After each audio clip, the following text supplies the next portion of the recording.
He told me he would protect me, that he loved me, that he was gonna take care of me. I just need a warm place to stay for the night. He told me that nobody would ever love me more than him, that I was worthless without him, and I believed him. I owe it to him after he took me in. He bought me stuff and paid attention to me, unlike anyone else had ever before. Nobody has ever loved me like him. Where else was I supposed to go? Nobody was looking for me. Sometimes he hurts me, but only if I disobey. Plus, I owe him for all he's done for me.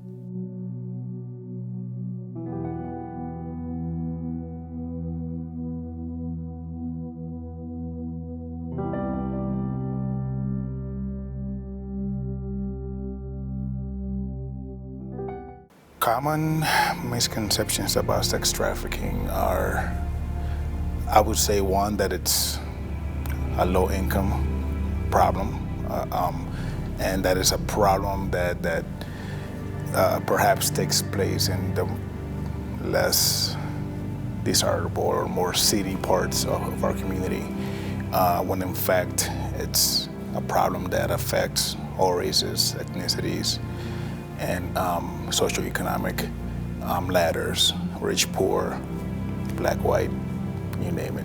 Common misconceptions about sex trafficking is that it only happens to children, that it doesn't happen in our backyard, that it only happens to girls, that it is about deviant relationships and young people who are bad. Folks are connected in these relationships that oftentimes look like the best relationships ever, right? Or we engage in relationships out of necessity. It's domestic violence, it's sexual assault, it's immigration, it's child abuse, it's force, fraud, and coercion. It's all of these different things embedded into a relationship based on misconceptions and promises that don't come to fruition. And so young people who have engaged or have found themselves in foster care system can be preyed upon because of the vulnerabilities and the traumas that they've had. And traffickers and perpetrators are more than willing and eager to step into those spaces where we've failed our children. Oftentimes youth in the foster care system are constantly coming up against barriers that oftentimes others outside of the system don't necessarily have to think about on a day-to-day basis. A lot of times fake job opportunities plays a huge role in that, and that's something that we see quite often. The community should know that Attention Homes has been here for a long time combating this issue in our community. That there are disproportionate numbers of young people experiencing homelessness on our streets, and that we are the only youth shelter between Denver and the middle of Wyoming.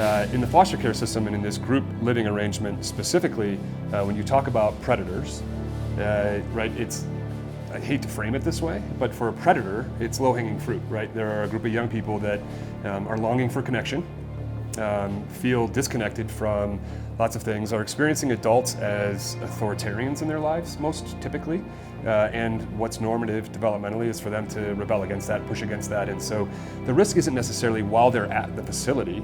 The risk is that young people are running from these facilities or leaving these facilities at really high rates for all the reasons that are valid. Within 48 hours, right, fully 1 out of 3 young people are approached for and or start the grooming process. The perception of I'm somebody who can take care of you, right from the gate, that's pretty quickly where it shows up. The Super Bowl, the stock show comes into town, football games. Trafficking is happening anywhere where there's a demand. And unfortunately, people don't believe it's happening in their community. We have run into it a bunch in Boulder where people are like, that's not happening in Boulder. We know, in fact, it is. We've been doing this work for a while with partners like law enforcement, and we do see it here. We have staggering numbers of young people that come here and report that they have experienced exploitation. And so, again, we know that it's happening here. Communities can engage in combating this issue by getting plugged into almost the 17 to 21 different task forces we have around the state of Colorado.